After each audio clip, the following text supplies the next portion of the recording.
présente les valeurs.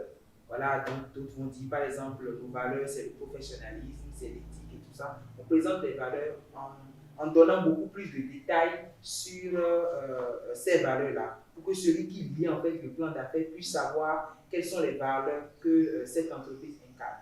Après tout ça, il faut passer aux objectifs. C'est important de préciser ça. Quel est l'objectif général en fait que vous avez sur la période que va couvrir votre plan d'affaires?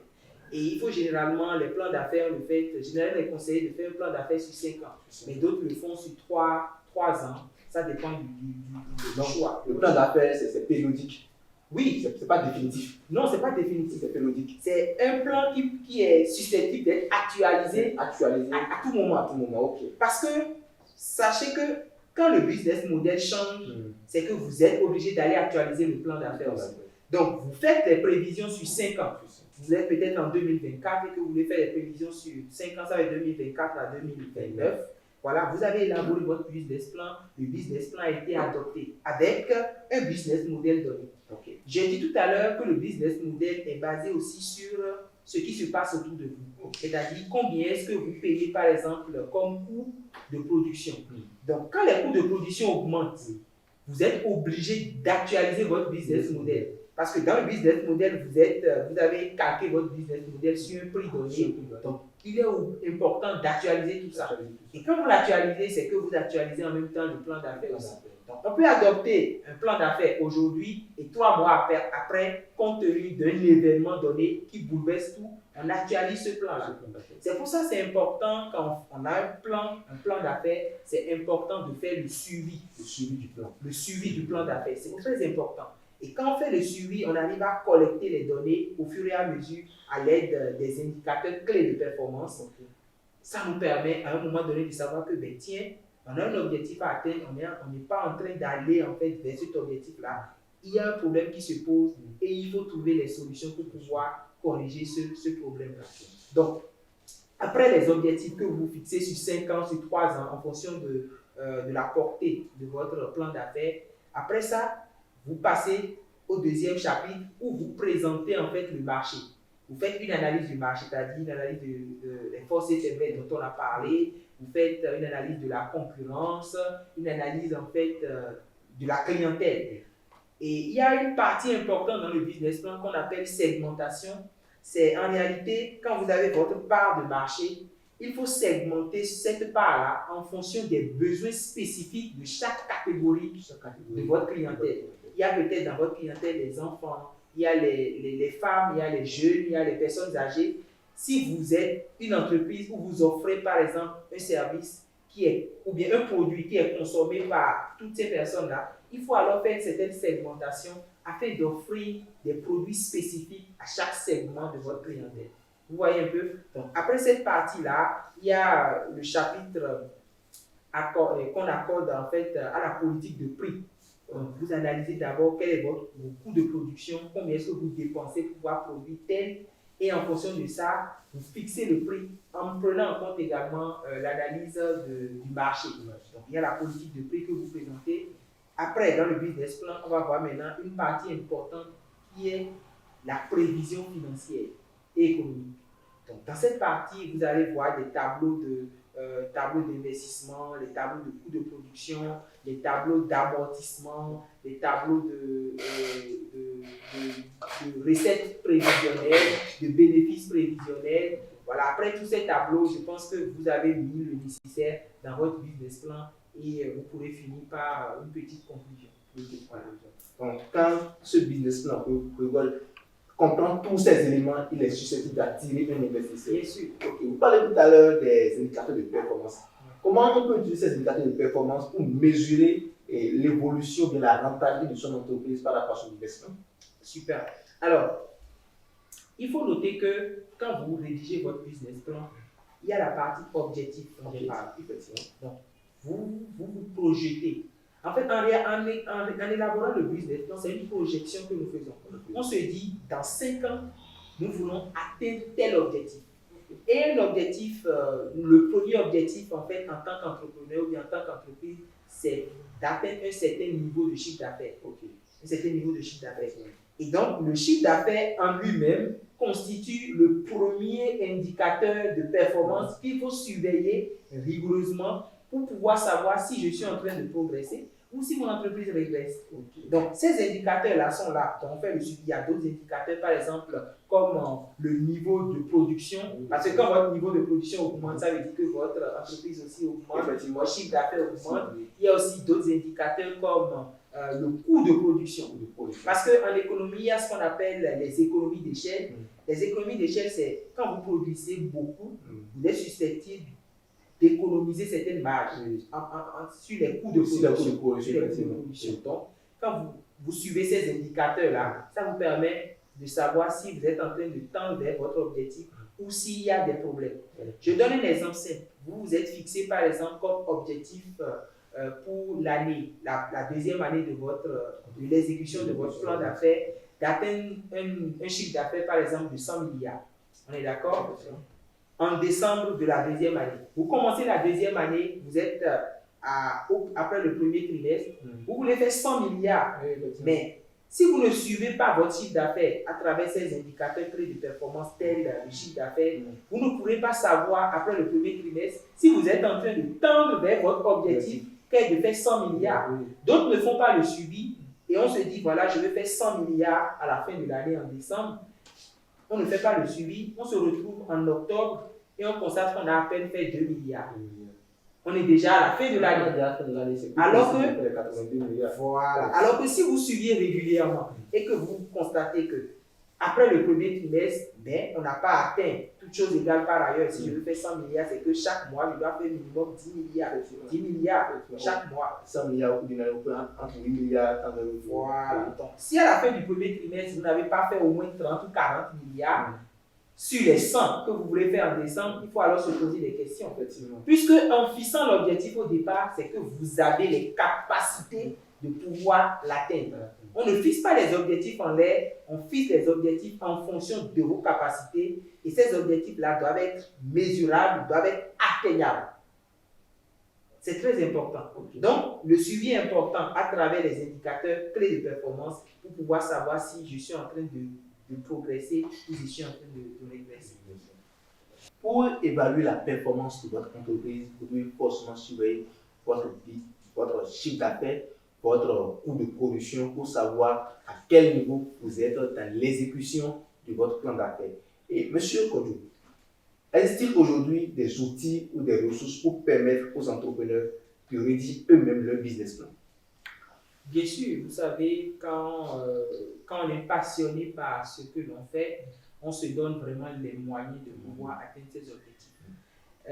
L'élaboration, en fait, la rédaction d'un business plan, c'est un exercice pas facile, c'est un exercice fastidieux, mais quand on a dans son entreprise les ressources humaines adéquates, adéquates ou nécessaires, ou bien qui ont les capacités nécessaires de pouvoir rédiger ce business plan-là, on peut se lancer.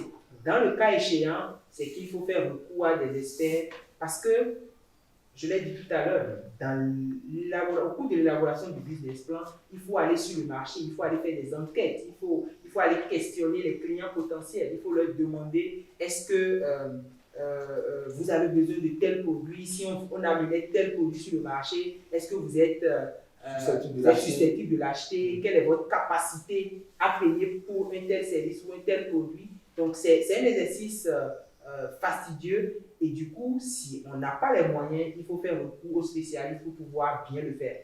Parce que commettre l'erreur de bâcler l'élaboration ou la rédaction de son plan d'affaires, c'est que l'entreprise va commencer à tanguer, voilà, voyez-vous. Donc c'est très important de prendre au sérieux cet exercice-là. C'est pour ça que je disais tout à l'heure au début de l'émission qu'il ne faut pas forcément attendre le business plan avant de se lancer. Parce que quand vous vous lancez en tant qu'entrepreneur, vous maîtrisez un peu les rouages. Vous arrivez à maîtriser, voilà, comment est-ce que telle chose se passe. Et au cours maintenant de l'élaboration de votre plan d'affaires, vous êtes susceptible, vous êtes à même de pouvoir, par expérience, donner en fait certains avis, donner des orientations qu'il faut parce que vous avez déjà expérimenté la chose. Vous voyez, donc, pour répondre à votre question, effectivement, Bien sûr, un entrepreneur peut se lever et rédiger, élaborer son business plan, bien conduire le processus d'élaboration de son business plan, mais c'est important de se faire entourer des personnes expertes, des spécialistes du domaine, pour que toutes les étapes en fait, d'élaboration de ce business plan-là soient respectées à la lettre, pour que vous puissiez avoir un plan d'affaires solide, capable en fait, que vous puissiez être capable de brandir devant des investisseurs, devant des bailleurs, afin de pouvoir les conquérir. Il faut s'entourer des personnes qui s'y connaissent, qui s'y connaissent dans le métier. Ok, depuis longtemps, on parle de business model, business plan, mais nous sommes sur une émission agricole. Et j'aimerais vous demander, est-ce qu'il y a une particularité entre la rédaction d'un business model, un business plan, dans le secteur agricole par rapport aux autres secteurs? Non, il n'y a pas une particularité. La particularité ou bien la spécificité va se trouver à quel niveau? Quand on vient